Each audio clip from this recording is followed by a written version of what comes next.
አረበናት እዩ ደግሞ አቡስ ያስጠላ በስልክ በቃ ልክፈትም ቢያለ ዘጋ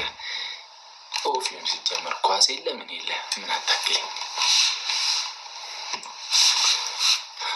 ዳዊት አንድ አንቺ የቲክቶኩ ቀበጥ ደህና ነሽ በእናትሽ ደህና ነሽ እንዴት ነሽ ደህና ነሽ ዛሬ ከማን ዘፈን መሰላችሁ ምን ጀመረው ዛሬ ማንሻ ሳሚዳን በልብሽ በልቤ ያለው ፍቅር